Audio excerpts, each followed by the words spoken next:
ये जो ऑपोजिशन का व्यवहार है वो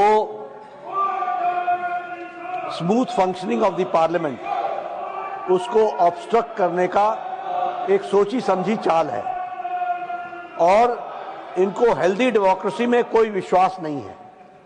हमने शुरू दिन में कहा था, जो मैं आज फिर रिपीट करता हूं, कि जुलाई 21 को हमने कहा था कि यह गवर्नमेंट किसी भी तरीके से हम हर विषय पर चर्चा करने के लिए तैयार हैं, लेकिन वो संविधान सम्मत होना चाहिए, वो नियमों के अनुसार होना चाहिए। अभी लीडर ऑफ द हाउस और लीडर ऑफ द ऑपोजिशन उन्होंने पॉइंट ऑफ ऑर्डर का विषय उठाया और पॉइंट ऑफ ऑर्डर के विषय में उन्होंने कोई चर्चा नहीं की।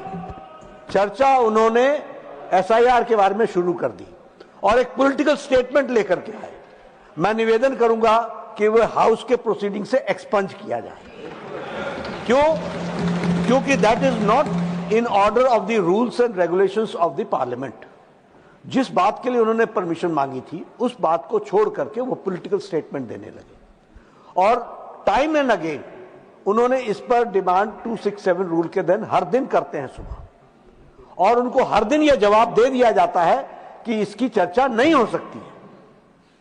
ये जो आज हम बिल पर चर्चा कर रहे हैं ये बिजनेस एडवाइजरी कमेटी में डिसाइड होने के बाद हम कर रहे हैं और इसको ऑब्स्ट्रक्ट करना ये प्रजातंत्र को एक तरीके से पार्लियामेंट को बंधक बनाने के बराबर है, जो मैंने कल भी कहा, और ये हम परमिट नहीं करेंगे। We will not allow obstructionism, we will not allow anarchism, और गवर्नमेंट के जो बिजनेस है वो पूरा पारित होगा और यह संसद चलेगी, पूरी तरीके से चलेगी, नियमावली के तहत चलेगी और आपके संरक्षण में चलेगी। Honorable members, as your honorable Elovich.